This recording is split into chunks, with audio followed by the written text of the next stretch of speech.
안녕하세요. 김주갑의 경제부동산입니다. 구독, 좋아요 부탁드립니다. 2013년 기억하십니까?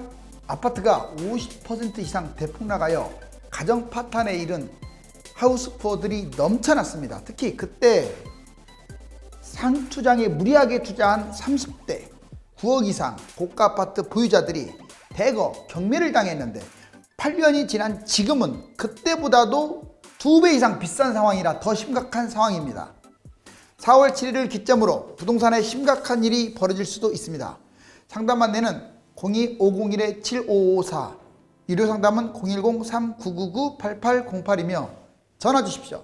지금은 냉정한 판단이 요구되며 고가 아파트 영끌이나 갭 투자를 내 집 마련이라는 그 달콤한 악마의 유혹에 넘어가서는 안 됩니다. 4월 7일 무슨 날일까요? 자, 부동산 폭락 광풍 3가지 악재가 동시에 쏟아질 겁니다. 이제 빨리 벗어나는 게 최고죠. 그렇다고 해서 뭐 M1 집을 팔라는 뜻이 아니야. 사지 말라는 뜻이죠. 집값 폭락기 3대 악재 한꺼번에 쏟아진다는 게 문제예요. 뭐든지 왜 집값이 폭등할 때는 자꾸 올라가는 줄 아세요? 자꾸 이제 이렇게 상승에 그 고리가 계속 연결되니까 떨어질 때는 또 반대 현상이 벌어져요. 매물은 쌓이고 그 다음에 공급은 늘어나고 집을 살려고 하는 사람은 없고, 그러니까 극과 극의 상황. 그래서 이 자본주의 사회가요, 궁극적으로 유가가 됐든 달러가 됐든 금값이 됐든 잘 봐봐요. 뭐가 됐든 주가가 됐든 무엇이 됐든 부동산이 됐든 폭등 아니면 폭락을 하면서 이어지는 거예요. 우리는 지난 과거에 대해서는 지나치게 후회해요. 막 폭등락 했는데도. 근데 미래에 대해서는 상당히 인색해요. 이렇게 움직일 줄 알아요. 그렇지 않습니다. 과거하고 똑같이 이렇게 가요. 예외도 없어요. 집값 하락기 3대 악재 쏟아진다. 다주택 매물 폭탄, 3기 신도시, 추가 신도시 및 택지주구 공급 폭탄, 매수자 급감하고 매물만 적체되는 상황, 이 3가지를 말하죠. 자, 다주택 250만 1천만 채예요. 약 1천만 채. 제 것까지는 아닌데 800만 채에서 1천만 채 사이라고 합니다. 다주택자들 엄청나죠, 이 매물. 이게 뭐 동시에 다 쏟아지지는 않겠지만 여러분들 지금 서울 거래량이 뭐 2,000건, 3,000건 이런 거 보면 10,000건만 쏟아져도 난리 나는 거예요. 이거 엄청나죠? 임대주택 사업자, 이 사람들 이제 말소만 지금 기다리고 있는데 집값 계속 뛰니까 가만히 있거든요, 지금 말소 때까지. 그런데 이것도 이 사람들도 약 50만 명, 150만 채나 돼요. 이게 쏟아진다고 생각을 해보세요. 상승장에는 버티고, 그렇지만 폭락장에는 이게 쏟아지니까 홍수가 돼가지고 바다를 이루게 돼요. 결국 이 하우스푸어라는 말이 이제 속출되고 경매 이어지겠죠. 이게 지금 코스예요, 코스. 지금이 더 위험해요. 왜? 지금은 예전에 2기 신도시 택지지구 30개가 없었잖아요. 뭐 인구가 엄청 늘었습니까, 지금? 그런데 3기까지 또 드러나게 되면 물량은 넘쳐나죠. 인구는 줄죠. 1인 가구만 늘어나죠. 여기 보시면 3기 신도시 127만에 추가 83, 이거 200만 맞춘 거잖아요. 200만. 이거 공급 폭탄. 이번에는 200만이 쏟아진다. 하락 예상 약 3년 후에 집중될 것 같아요. 서서히 떨어졌다가 3년 후에 집중될 것 같은데 얘하고 얘가 집중된다 이거예요.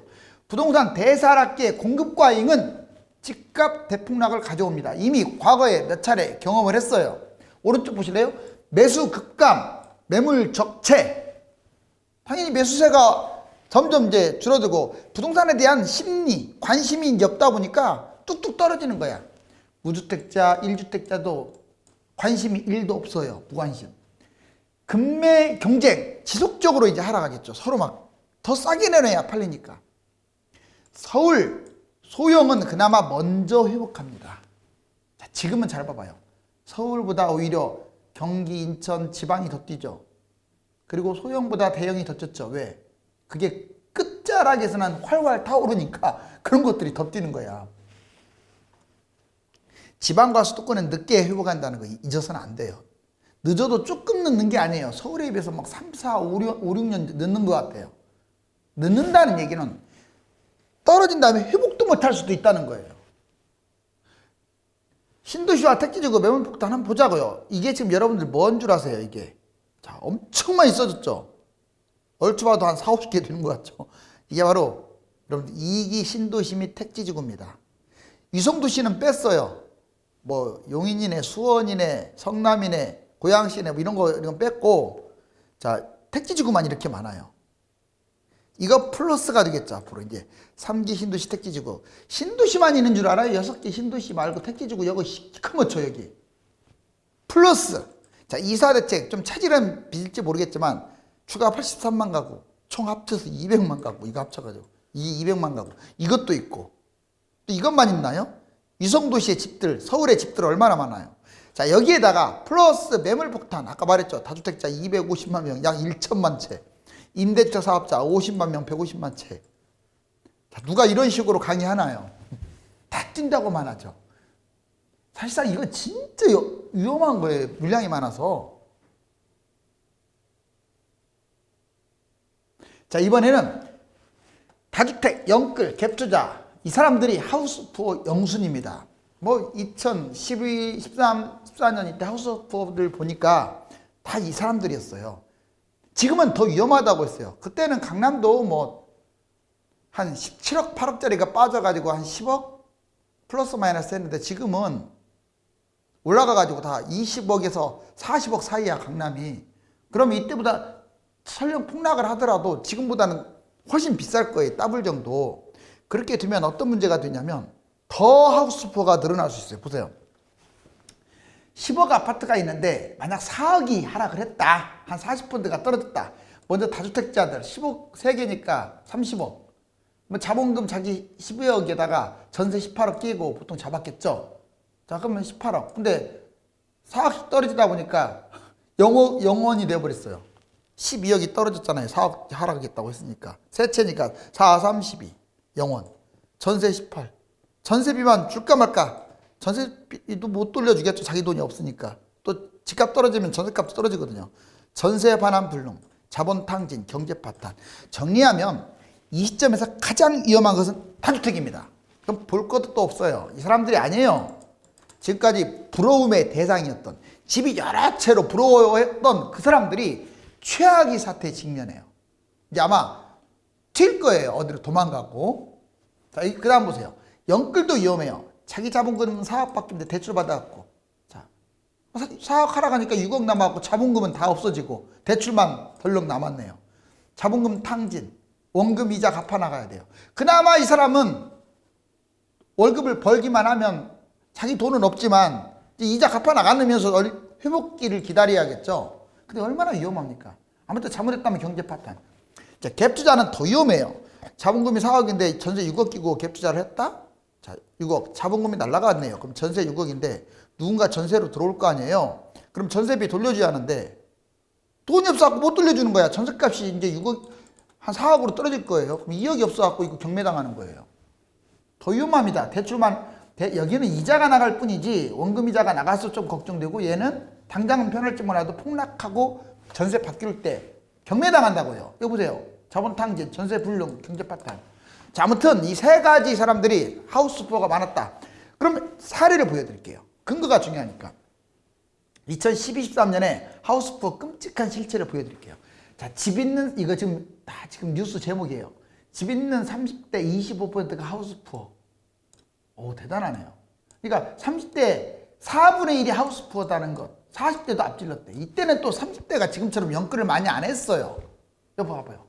30대 이하 32.0으로 제일 많네요. 그 다음 40대. 이 순서죠.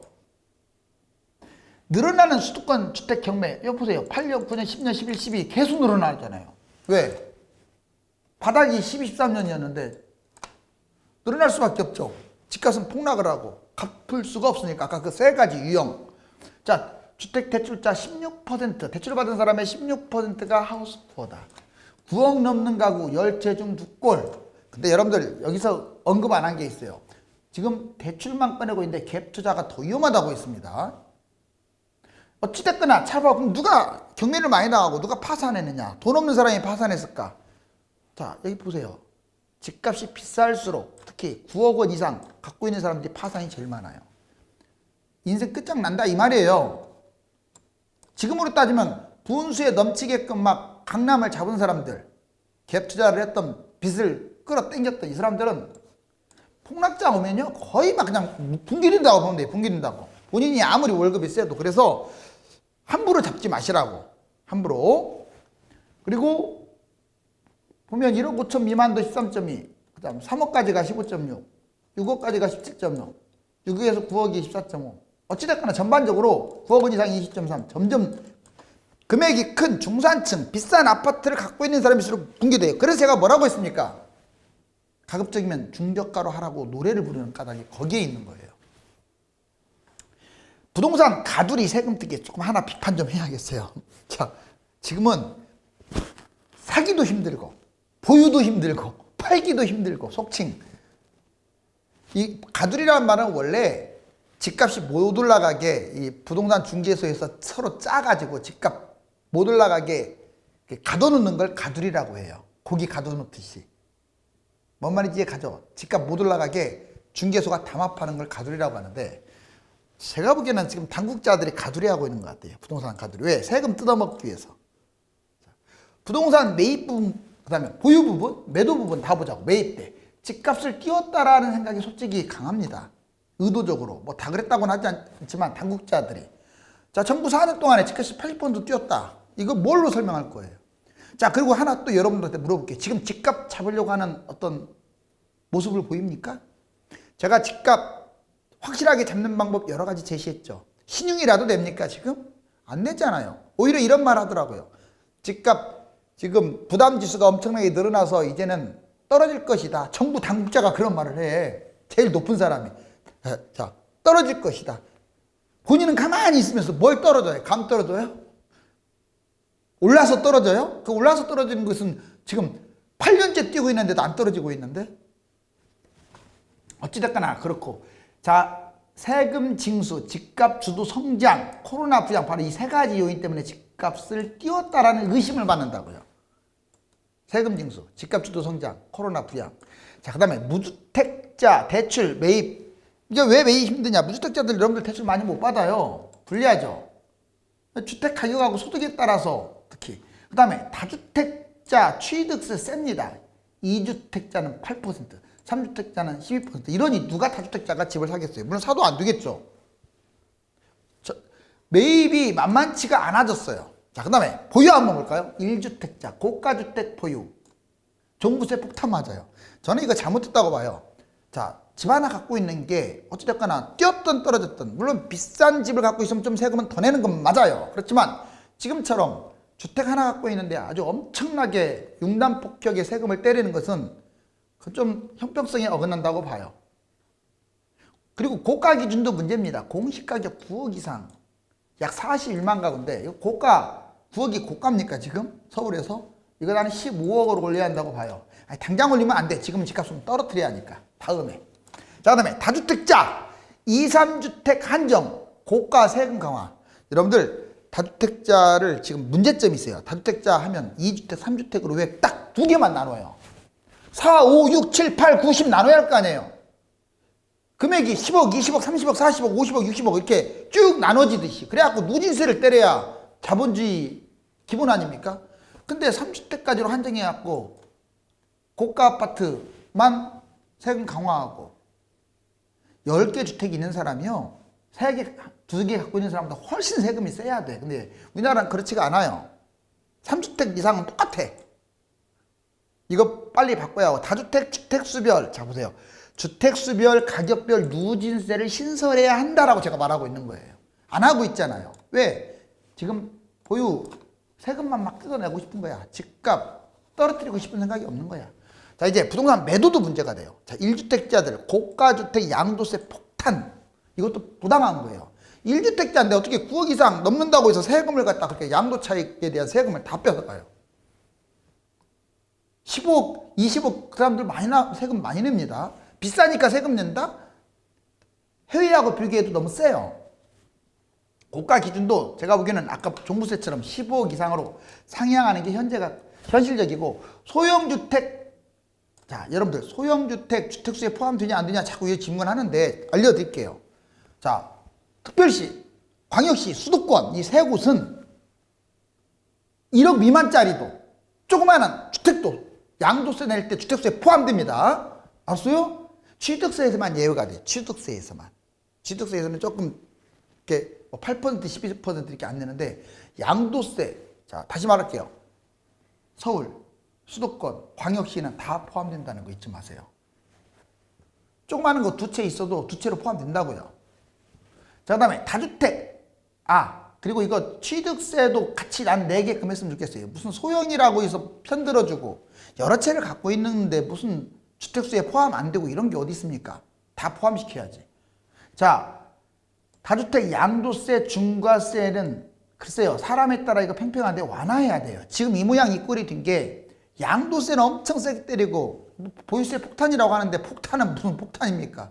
자, 양도세에 비하면 형편없죠. 그러니까 매물이 잠겼어요. 잠겼어. 그러니까 안 내놓으니까 거래량은 주는데 집값이 안 떨어지는 거야. 그렇게 많이. 그래서 양도세는 조금 상황에 따라서 중과세 좀 완화하는 게 어떨까? 이거 완화 안 하려면 저거 때려야죠. 보유세를 더 세게 때려야지. 2년 이내에 만약 팔면 70% 세금을 내요. 아시죠? 자, 1년 이내에 팔면 70%, 2년 이내에 팔면 이제 60%의 세금을 냅니다. 뭐를? 양도세를. 그리고 갭 투자한 사람들 30에서 40% 세금 나가는 거 알죠? 차프 때문에 남는 거 없는 거예요. 그런데 나는 이렇게 생각해. 갭 투자하는 사람들 30% 세금이 아니라 100% 환수시켜야 한다고 봐요. 왜냐? 지금은 전시 상황이야. 집값이 너무 뛰었어. 갭 투자 못하게 해야죠. 집값 상승 낮게, 공시가는 높게, 종부세 아끼는 방법. 여기 보면, 자, 보면 이게 집값 뛴 거 서울이 3%밖에 안 쪘대요. 자, 경기 9.57, 부산 7.91, 세종은 44.93, 제주 마이너스. 자, 여기서 이게 지금 한국감정 부동산원 기준인데 이러면 안 되죠. 좀 진짜 지금 20% 뛰지 않았나요? 그러면 같이 해야지. 왜 이렇게 자꾸 조작해가지고 조금 뛴 것처럼 말을 해요. KB하고 너무 비교가 돼요. 그래 놓고 더 웃기는 건 공시가격은 이렇게 받아먹어. 말이 안 되잖아요. 아무리 공시가 현실화가 따라간다지만 집값은 코알만큼 뛴 것처럼 말해놓고 공시가격은 세게 때리고 입맛대로 하는 건데 이거 좀 고쳐야 돼요. 그 다음에 치솟는 종부세 아까운 세금 한 푼이라도 아끼려면 자, 부과대상 공시가격 6억 원. 자, 1가구 1주택자 9억 원 초과. 1가구 1주택자는 9억 원 초과돼야 이제 종부세 내는 건데 납부 기간이 자, 12월 매년 12월 1일부터 15일 그리고 부과 기준은 6월 1일자 기준이죠. 자, 절세 방법. 제3자에게 양도하는 방법이 있어요. 좀 절세할 때. 그 다음에 가족 증여. 실익은 있으나 매각이 힘든 주택 증여세 소유를 분산한다는 거고 부담부 증여도 하나 있습니다. 전세금 등 채무도 함께 이전해가지고 증여 비용을 좀 감소하는 명의를 분산하는 거 있죠. 부부 공동 명의를 통해서 명의 분산하고 자, 그 다음에 공제 금액을 확대하는 방법이 있어요. 납세 의무자 선택, 장기 보유 고령자 공제 혜택 있잖아요. 그리고 그런 사람들을 중심으로 납세자를 선택하게 되면 좀 더 줄일 수가 있어요. 어찌됐거나 공시가 변동률이 이렇게 높아지고 있네요. 2021년 집값 무대책으로 추가 상승한다면 여기가 뜁니다. 만약 또 대책이 없으면 올해 또 뛴다면 어디가 뛸까? 먼저 수도권의 5억 미만 계속 날아갈 것 같아요. 대단지 역세권, 재건축, 재개발, 리모델링, 미래 입지가 좋고 교통이 좀 있는 곳들이 뛸 거고 두 번째, 경기 인천에서 상승이 낮은 곳들이 계속 올라갈 것 같아요. 전반적으로 강세를 띌 것으로 보입니다. 수도권이. 자, 그 다음에 경기 인천 외곽 그동안에 안 뛴 곳들이 꿈틀거릴 가능성이 커요. 그 다음에 상승폭이 적은 곳들 이거 뜁니다.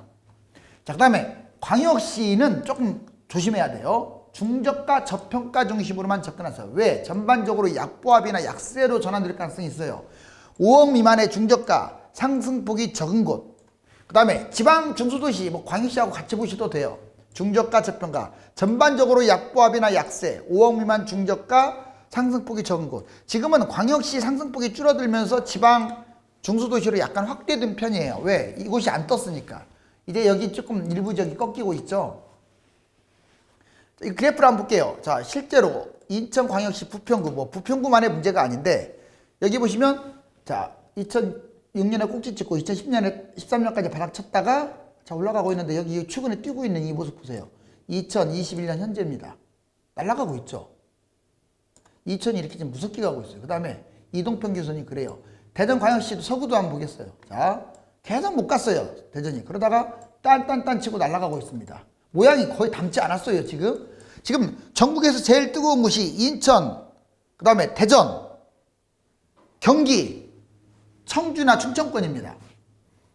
그 밑에 보시면 이제 매물 증가, 집값 약세, 이때 정책 때려야 약발 먹힌다. 뭔 말이냐? 지금 이럴 때, 지금 조금씩 내려가고 있을 때 때려야 돼요. 원래 그냥 이제 집값이 많이 뛰었으니까 떨어진다. 당주한테 그런 말 할 게 아니라 확실히 잡을 의지가 있다면 많잖아. 제도는 나중에 뒷북 치고 또 폭등하면 그때서 또 잡는 척 하겠죠.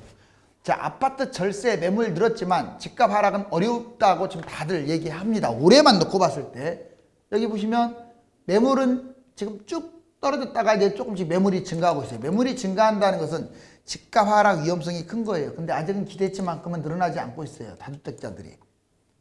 그 다음에 최근 매물이 많이 늘어나는 게 재밌는 현상은, 자, 서울 외곽이 너무 뛰었잖아요. 외곽 쪽, 서울 외곽 쪽이 이렇게 지금 17일, 3월 17일 한 달 만에 이렇게 2배 가까이 늘어나네, 매물이. 주담부 지수 한계치 도달, 주담대 보금자리 비교. 자, 여러분들 바로 이 말이에요. 저 서울 주택 구입 부담 지수가 153.4까지 올라왔어. 부담이 점점 커지니까 이제 매수자들이 안 달라붙는다 이 말이에요. 그렇지만 이게 어디까지 갈지는 아무도 몰라요. 2018년에 떨어질 줄 알았죠. 19년에 떨어질 줄 알았죠. 20년에 떨어질 줄 알았죠. 21년에 떨어질 줄 알았는데 지금도 올라가고 있어. 잡아야 할 사람들이 확실히 잡아줘야지. 7월 공급되는 40년 만기 주담대 보금자리, 이거 좀 힌트를 드릴게요. 여러분들 만약에 3억 이제 지금 7월 달에 40년 만기 주담대가 생겨요. 근데 보금자리로 나하고 비슷해요. 2.5% 고정금리. 자, 근데 30년 만기하고 40년 만기가 있는데 구분을 해드릴게. 만약에 월 상환액 30년 만기는 돈을 좀 많이 낸다는 단점이 있어. 118만 원. 약 3억 대출 받을 때 40년 만기는 98.9만 좀 줄었네요. 16.5%를 감소하고 있어요. 자, 그런데 총 이자를 따지면 훨씬 늘어납니다. 40년 만기가. 왜? 이자를 더 내야 하니까. 길게 내니까. 30.9. 결론적으로 좀 돈만 든다면 만기를 길게 하는 것은 좋지가 않다는 거예요. 제 말은. 30년이 낫죠. 도둑들이라는 영화 보셨죠? 자, 지금 이 시점에서 부동산에서 누가 도둑들입니까? 부동산 흐름이 분명 활활 타오르다가 기세가 꺾이는 상황입니다. 문제는 3에서 5년 대세 하락장이 임박했다는 것인데 4월 7일 이후 집값 거품이 계속 이어질지 아니면 하락장의 변곡점이 될지 지켜보아야겠습니다. 감사합니다.